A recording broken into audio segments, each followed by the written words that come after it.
嗨，大家好，欢迎来到此人驾到的你不知道三国系列，我是主持人叉叉 Y， 我是金老师。好的，欢迎回到我们的节目。我们这一集的内容要来聊聊的是《三国》这个电视剧的第23集。这一集呢是延续上一集的话题哦。曹操在击败刘备之后呢，三兄弟就四散各地。那排行第2的关羽呢，在被曹操包围之后呢，迫于无奈啊，就投降了曹操。那这个是《三国演义》当中的一个非常有名的名场面，叫做关云长降曹约3事哦。那到底是约哪3件事情呢？电视剧里面呢也有很多的描述跟演绎哦。那我们今天呢，就来好好聚焦在关羽这个人，以及关羽降曹的这个重要的历史事件哦。好，刚好提到是约3事，是哪3事呢？《三国演义》是演到说，关羽一开始看到刘备败亡了，不知所踪。其实他一开始是不肯投降的，可是曹操又很喜欢关羽，所以呢，他就派了跟关羽有交情的张辽。这其实是小说笔法，因为当初张辽之所以可以活下来，是关羽去求情所以有点像是以前你帮过我，现在换我张辽来帮你，而且我们有点关系，所以当这个中间人其实是比较合适的。当时张辽听到关羽说我坚决不投降，甚至我直接战死我都没有遗憾，张辽就立刻就讲说，你这样子就犯了3个罪过。关羽一听就很懵，说我这么忠义，我为了大哥而死战到底，我有什么罪过？三国演义的原文是这样子的，当初刘使君与兄结义之时，视同生死。今使君方败，而兄即战死。倘使君复出，欲求兄相助，而不可复得，岂不负当年之盟誓乎？其罪亦也。什么意思？就是你们当初不是说不求同年同月同日生，只求同年同月同日死吗？你大哥又没死，对不对？你现在就死了，以后你大哥要找你找不到你，那他有多伤心啊？你又违背了桃园誓言，对不对？所以这是你的第1个罪过。那什么是第2个罪过呢？刘使君以家眷托付于兄，兄今战死，二夫人无所依赖，父却使君依托之重，其罪2也。关羽，你要搞清楚，你不是一个人，你旁边还有什么人？刘备的夫人啊，你死了，刘备的夫人难道能够活得下去吗？所以你一个人死，害刘备全家死，这是你的第2个罪过。那什么是第3个罪过呢？兄武艺超群，兼通经史，不思共使君匡扶汉室，徒欲赴汤蹈火，以成匹夫之勇，安得为义？其罪3也。什么意思？你这么有才华，不想着匡扶天下，只想着一时的匹夫之勇去送死，你这样好意思吗？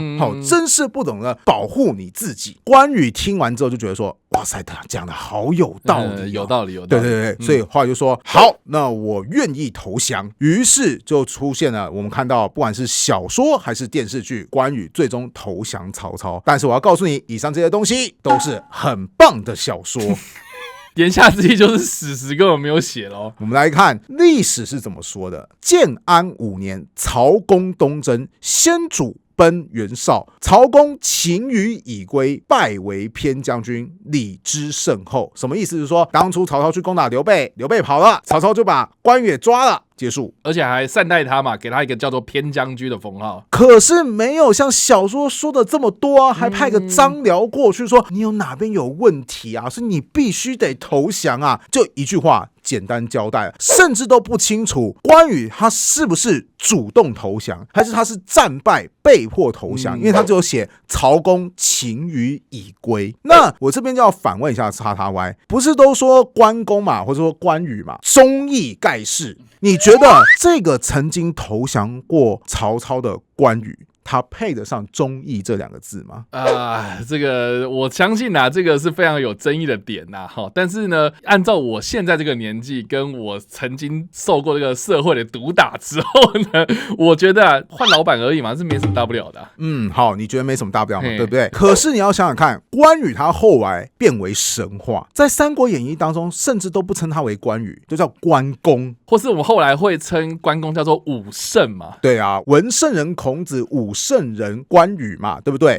那你要搞清楚哦，关羽他并不是全中国有史以来最会打胜仗的将军啊，那你凭什么成为武圣？那只要赋予他一个道德上的优势，就是够忠义。那你既然要够忠义，你不是应该忠于其中一个主君而已吗？你怎么突然中间就跑去为曹操效力啊？为什么？虽然说你后来有回归在刘备的麾下，但你要解释啊。那你中间怎么就突然就转换跑道了呢？这其实在传统观念当中是很难调和的。于是《三国演义》就要在这边帮他加戏了，因为在《三国演义》的元明那个时代，关羽信仰是已经形成了。是。好，要怎么帮他解套呢？答案就是赋予关羽不得不降曹的正当原因，也就是我们刚刚前面提到，就是第一个，你有桃园三结义，注意历史上可没有说桃园三结义这件事情，先帮你加个桃园三结义的 buff。再第二个，你死一个人，刘备的夫人也得陪葬啊，所以说到底，要不是为了大哥的家人，我根本不想投降曹操啊。是。好，在第三个，注意到张辽超级会上价值的，就是说你应该要匡扶汉室啊，你怎么可以这个时候就死呢？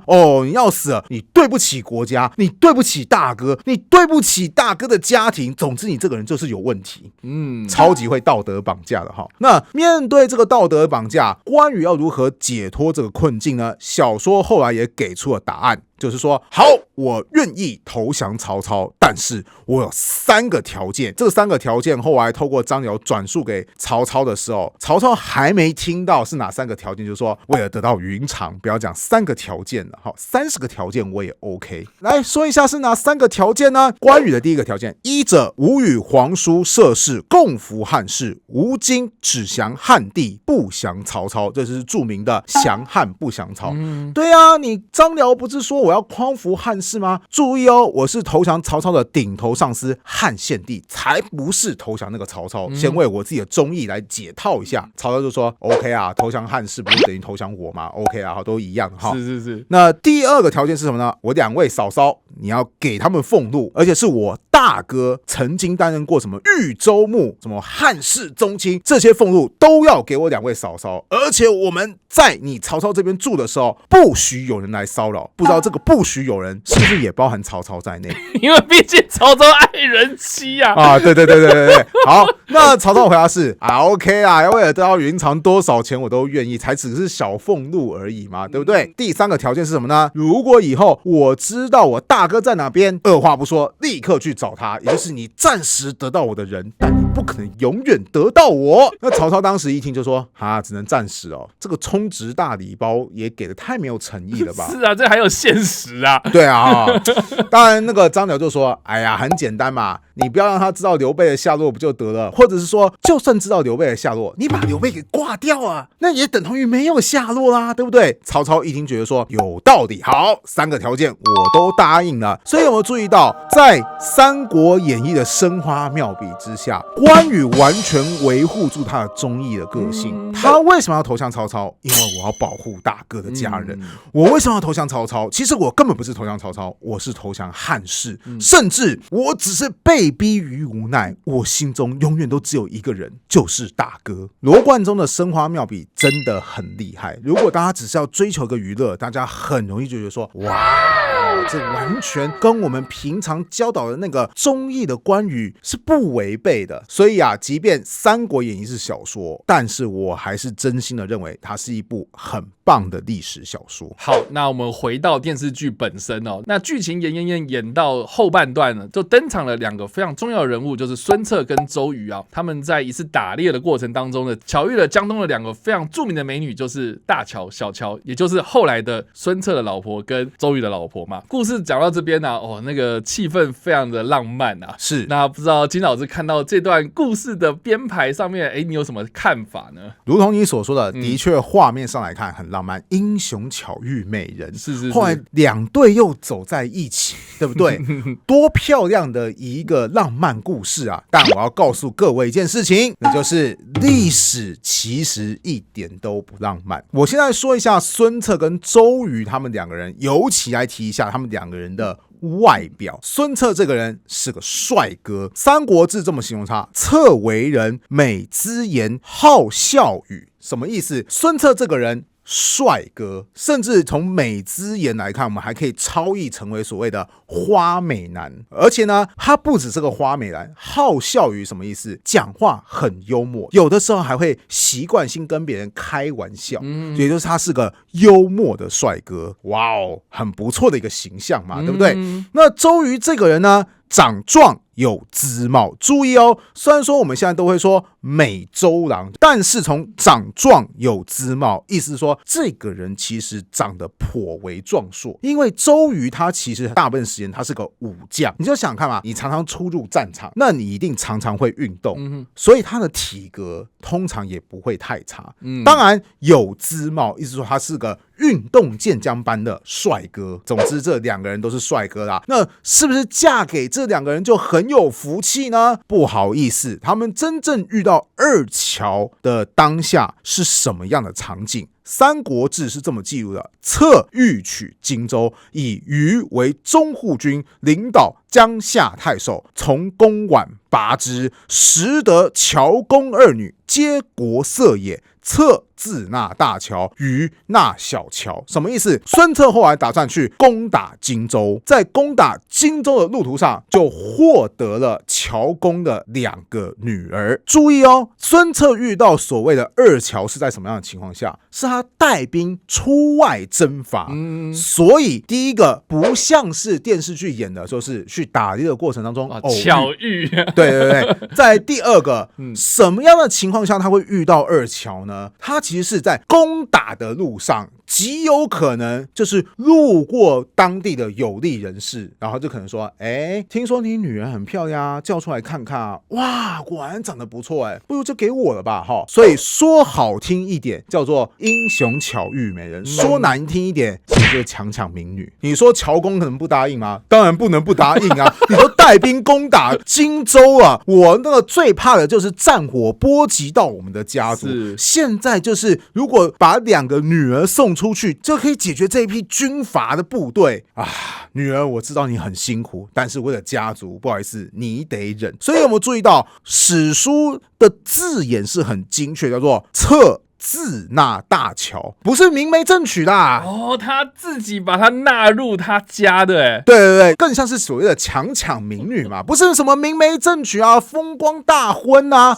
其实是一种强迫的行为。那虞纳小乔就是我要了姐姐，好兄弟哥们，亲上加亲啊，你就把妹妹也给娶过去了吧。所以这才是真实版本的孙策与周瑜还有二乔之间的婚姻关系。电视剧它大概是为了收视率吧，还是说为了接触更年轻一辈的观众吧所加出来的设定。而且就按历史上的孙策，他真的是被什么情深吸引啊，哇，看到2个女人很漂亮啊，你不能改变史书告诉你说自纳大乔，就是他不是什么风光的一件事情。尤其我要说一件更可怜的事实，就是孙策在这次征伐荆州活动后的1年他就过世了。那所以意思就是说大乔很快就守寡了吗？没有错，所以这个婚姻一点都不幸福。那你说大乔的老公那么快过世了，那小乔的老公呢？答案是周瑜跟小乔大概有在相处10多年的时间，不过周瑜过世的也很早，所以小乔他其实也可能当了很长一段时间的寡妇。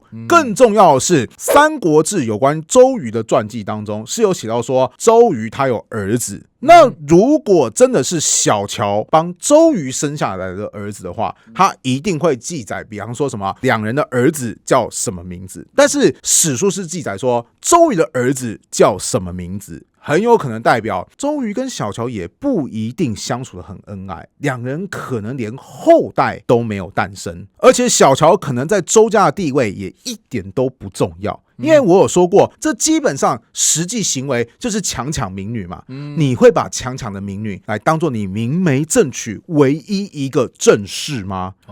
他可能在周家当中，他顶多就是一个受到宠爱的小妾，最多就做到这个样子，而且他可能跟周瑜甚至没有后代。说到这边，你有没有觉得这2段婚姻感觉怎么样？这结局好像没有说像电视剧演的那么浪漫啊。所以啦，我才会说历史有很多时候它是非常非常残酷的，尤其你要在古代那个重男轻女非常非常严重的年代。你看重男轻女到什么地步？男的有名有姓，女的都只有姓没有名字，还有女生不好意思，你只是作为家族的一个产业之一而已。你最好的命运是什么？最好的命运就是强强联手，门当户对，嫁到一个好人家去。那不好的命运是什么？其实我觉得二乔的命运也不能算太差。为什么？因为如同刚刚前面所说的，牺牲2个女儿换得全家的太平，总比你全家死光光好啊。因为你有可能是在本来比如说啊，你是个地方望族，结果因为战火无情，真的你就家破人亡。古代女性要是没有家族的庇荫，要是没有男人的照顾，在那个时代的情况下，基本上也跟死亡是差不了多少了。好，以上呢就是我们今天的节目内容啦。我们聊了有关于关羽降曹以及二乔登场的故事啦。那感觉有点扫大家的兴啊。对啊。但是我们必须要强调一点，电视剧或是小说呢，它其实都是以娱乐取向为主嘛。所以其实我们看得开心啊，也就够了嘛。那也不知道大家在听完我们这个故事跟详解之后有什么样的想法呢？欢迎在留言区留言，我们来跟你做互动跟讨论哦。你不知道三国系列，我们下次再见，大家拜拜，拜拜。